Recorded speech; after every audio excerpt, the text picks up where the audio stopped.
You know that feeling, that hollow space in your chest, that quiet moment after someone said no. A rejection letter, a door closed in your face, someone choosing someone else. You have felt it, and right now, part of you is still carrying it. Maybe it was a job you wanted badly. Maybe it was a person you loved. Maybe it was a dream you pitched, and the world laughed and walked away. And here is what nobody tells you in that moment. That feeling, that sting, that is not weakness. That is not failure. That is a trigger. And if you know how to use it, it becomes the most powerful weapon you will ever hold. But most people never learn this. Most people do what society trained them to do. They shrink.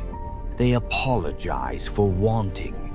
They start editing themselves smaller and smaller until they disappear. And the world does not even notice they are gone. You are watching this video because something in you refuses to disappear. Good. Because today everything changes. Today we go inside the mind of Marcus Aurelius. We go inside the philosophy of Stoicism. And we are going to extract 13 lessons. 13 cold, precise, life-altering lessons on how to take rejection and turn it into reverse psychology, into social power, into the kind of inner architecture that makes you untouchable. Stay with me. This is going to reshape how you see every door that ever closed on you. Let us be honest for a moment. You have been playing the wrong game. And I do not say that to wound you. I say it because someone has to. Every time someone rejected you, you went inward. You asked yourself, what is wrong with me? That is the trap. That single question has destroyed more potential than any rejection ever could. Because it assumes the rejection was about you. It was not. Rejection is rarely personal. It is structural. It is timing. It is their fear projected onto you. But you took it personally. You let it become identity. And that is where the damage lives.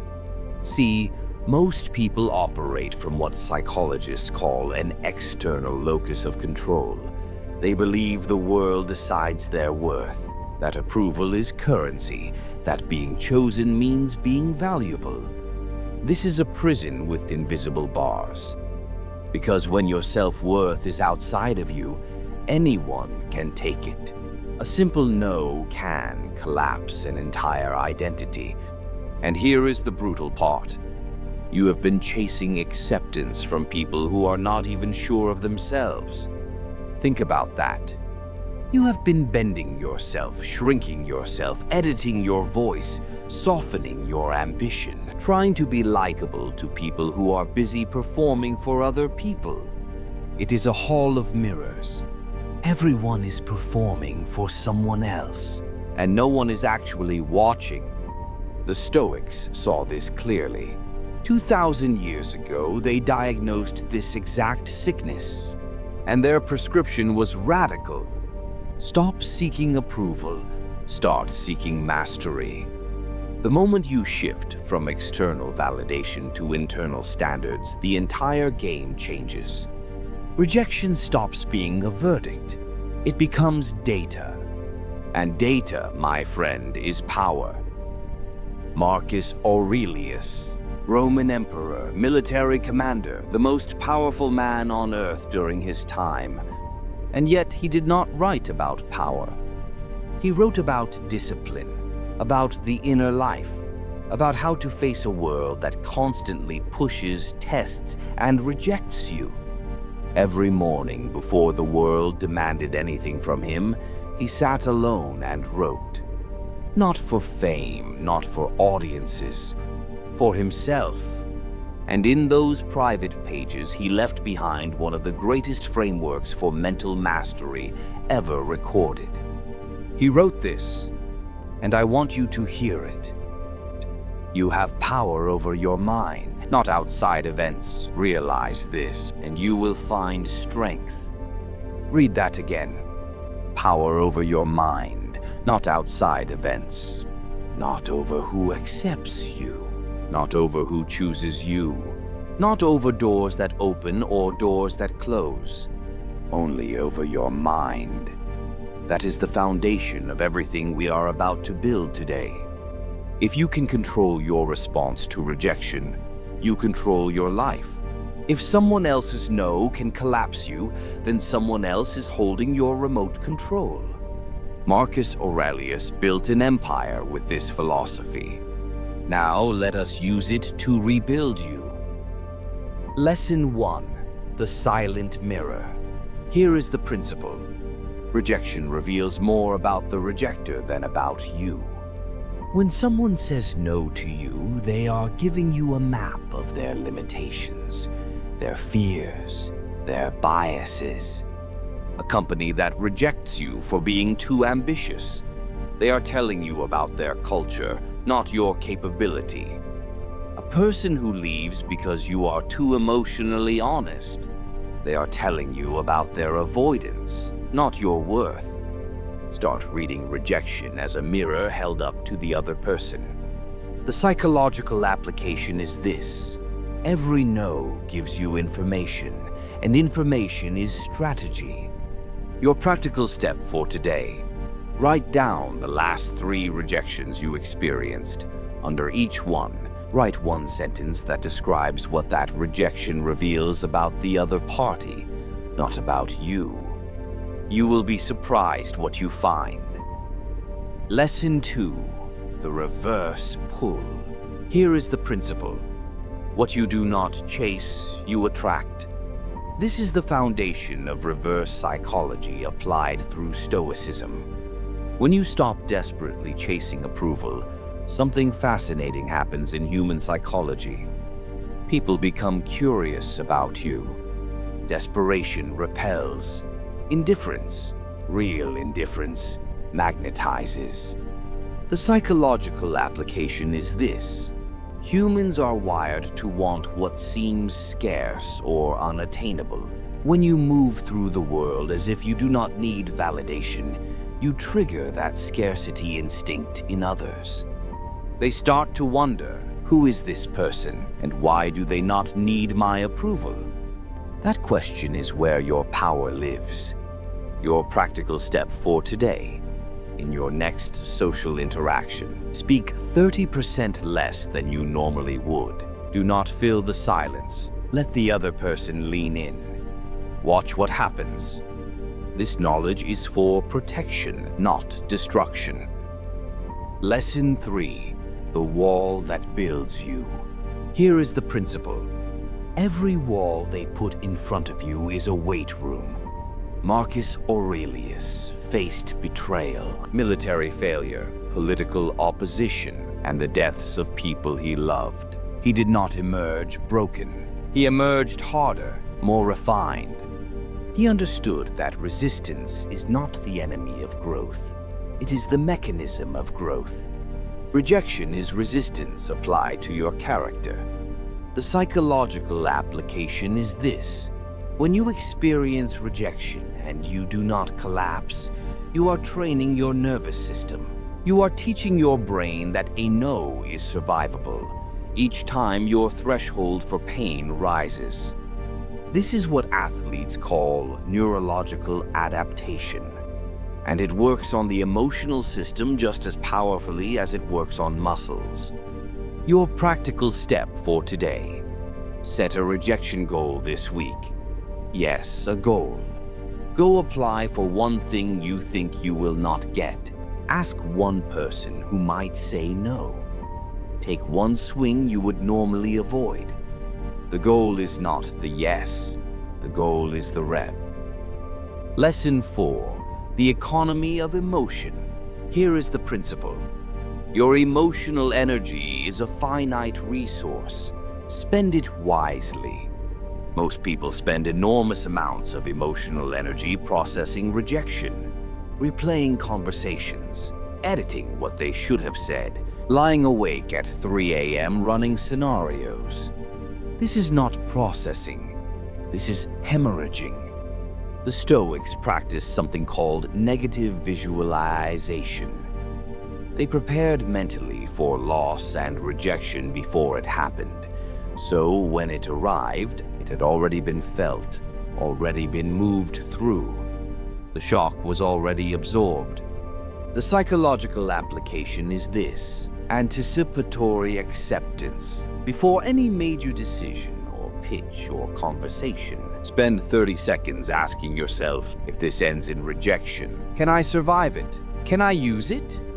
When the answer is yes, and it always is, the emotional weight of the outcome halves immediately. Your practical step for today: before your next important conversation or decision, write a single sentence. If the answer is no, I will use it as follows. Fill in that blank. Turn the rejection into a plan before it even arrives. Lesson 5: the silence strategy. Your silence after rejection is your most powerful statement. Here is something most people get completely wrong. After rejection, they explain, they defend, they reach out one more time, they send the follow-up message, they ask why, they seek closure. And every single one of those moves weakens them. Because in social psychology, the person who responds least holds the most power. When you go silent after rejection, you create a vacuum, and vacuums demand to be filled. The rejecter starts to wonder, did I make the right choice? Why have they not responded? Do they not care? The psychological application is this: after any significant rejection, practice strategic silence for 72 hours minimum. Do not explain. Do not defend. Do not seek clarity. Let your silence speak for you. Your practical step for today: identify one situation in your life where you have been over-explaining yourself. Stop. Say nothing for 3 days. Observe the shift. Drop this in the comments. My silence is my power. Lesson 6: the identity fortress. You cannot be rejected from something you do not define yourself by. This is one of the most overlooked truths in all of psychology. When your identity is tied to an outcome, and that outcome is taken from you, it feels like identity death. And identity death is the most painful kind of pain humans feel. But when your identity is built on who you are inside, on your values, on your process, on the standard you hold for yourself, no external outcome can touch it. You are not your job title. You are not the relationship. You are not the approval. You are the standard you keep even when no one is watching. The psychological application is this: build what the Stoics called your hegemonicon, your commanding self, the part of you that no one can reach with a verdict. Your practical step for today: write 3 sentences that define who you are, based entirely on internal values, not what you do, not what you have achieved, who you are. Read it every morning for the next 7 days. Lesson 7: the observer stance.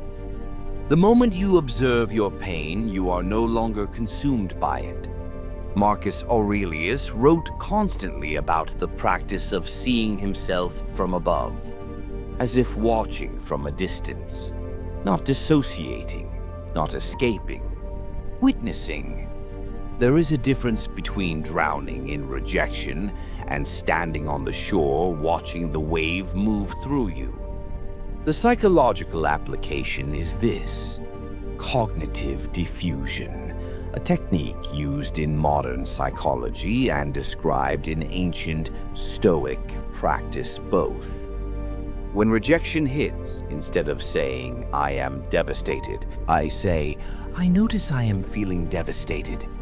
One word changes everything. The word notice. It creates a gap, and in that gap is where your power lives. Your practical step for today: For the next 48 hours, every strong emotion you feel, prefix it with, "I notice that I am feeling." You will be stunned at how quickly the emotional intensity drops. Drop this in the comments. I am the observer, not the storm. Lesson 8, the second arrow. Rejection hurts, but most of your suffering comes from the story you tell yourself about the rejection.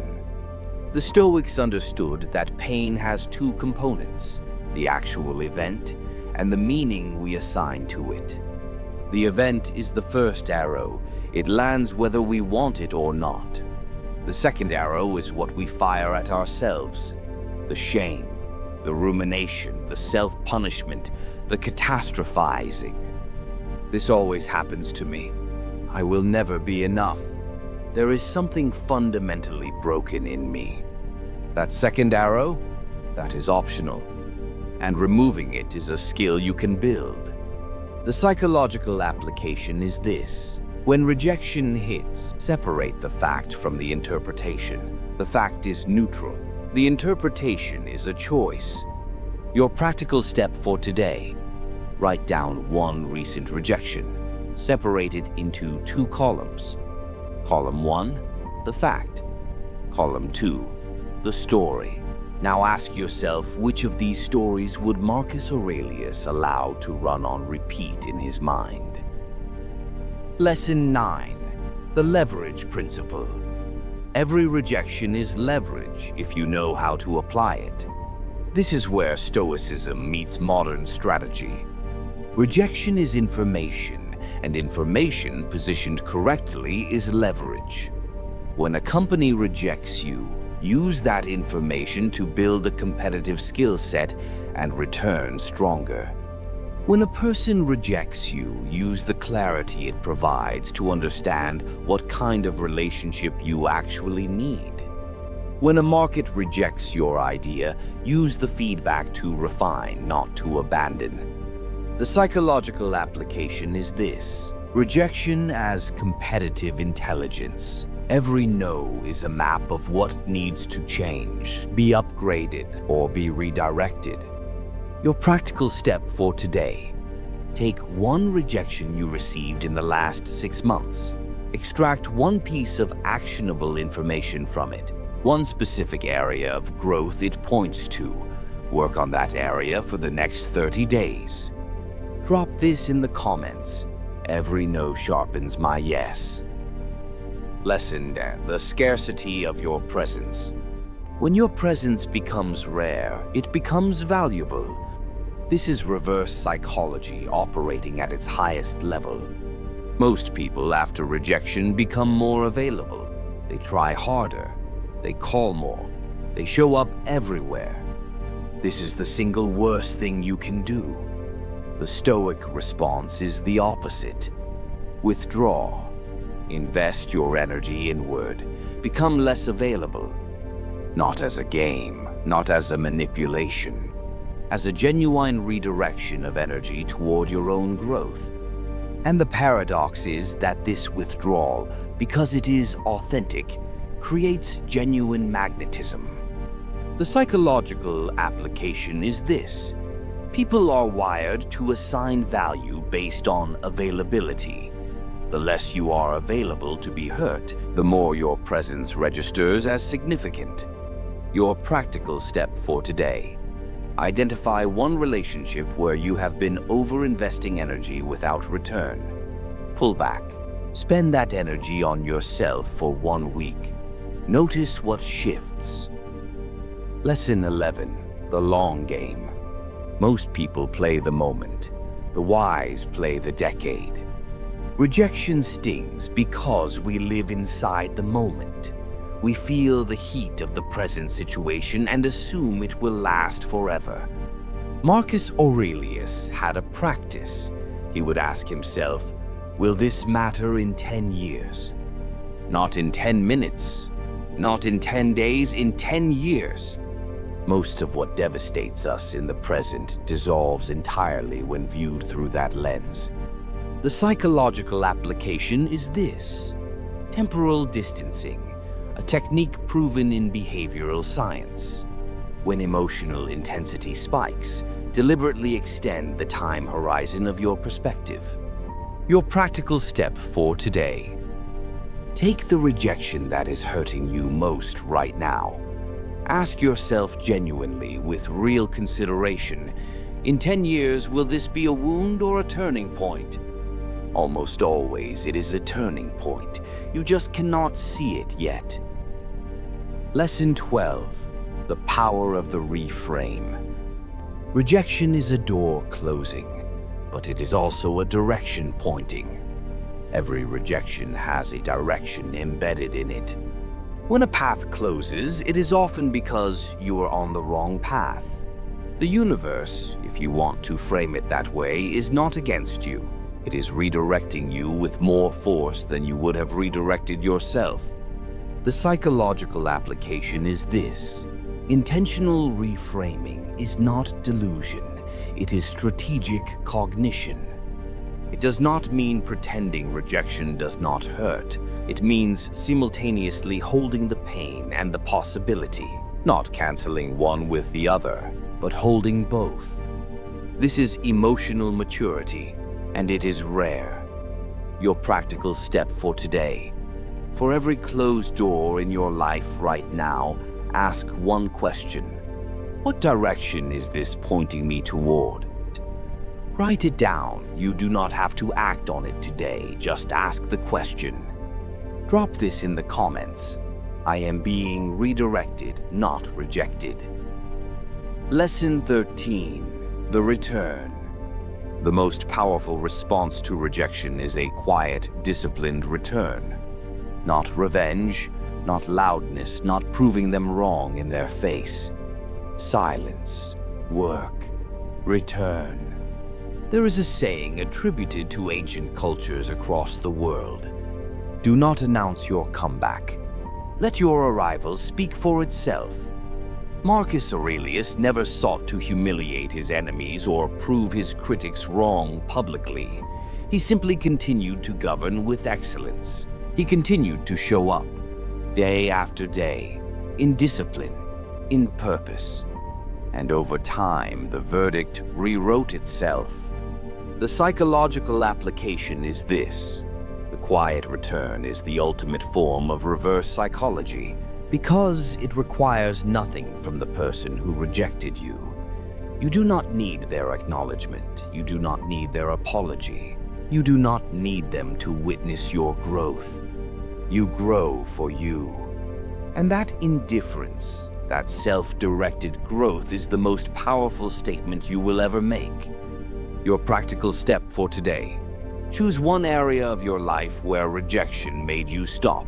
Just one. And restart today. Not loudly, just quietly. One action, one step forward. Let time do the rest. You came here today carrying something heavy. Maybe you have been carrying it for months, maybe for years. And I want you to hear this clearly. The old you is dead. The version of you that believed rejection was a verdict. That version does not serve you anymore. That version was running an outdated program installed by people who were themselves afraid. You are not that person. You never were. You were always the person capable of this understanding. You just needed someone to remind you. From this day, every door that closes in front of you will be received differently, not with panic, not with collapse, not with desperate explanation, with silence, with data, with redirection, with growth. Because you belong to no one, not to their approval, not to their rejection, not to their opinion of what you deserve or who you are. You belong to your own standards, your own mission, your own inner compass. This is what the Stoics built their entire philosophy around. Not Stoicism as coldness, not Stoicism as emotionless, Stoicism as freedom. The freedom that comes from knowing that your worth lives inside you, and no external force can enter that space without your permission. And I want to say one more thing, because this is important. You are not the person who was rejected. You are the storm that rises from that exact moment. You are the student who watched the door close and decided to build their own. You are the quiet force that no one saw coming. You are the sum of every no that could not stop you. You are the storm, and storms do not ask for permission. Let me leave you with something real. Every philosophy, every lesson, every insight means nothing unless you apply it. And application requires repetition. This channel exists for one reason only: to give you the tools, the philosophy, and the psychological framework to build a life that rejection cannot break. We go deep here every single time, not surface-level motivation that fades by evening, not empty affirmations that sound good but change nothing. Real philosophy, real psychology, real application. If that is the kind of content you want to build your mind on, then subscribing is not just a button click. It is a decision to take your own mental mastery seriously. The ones who are already subscribed have made that choice. The question is whether you are ready to make it too. And before you go, I want to leave you with something to sit with. Not a motivational line, not a catchphrase, a genuine question. If you knew right now with certainty that every rejection in your past was necessary to bring you to this exact moment of clarity, what would you let go of? Sit with that. I will see you in the next one.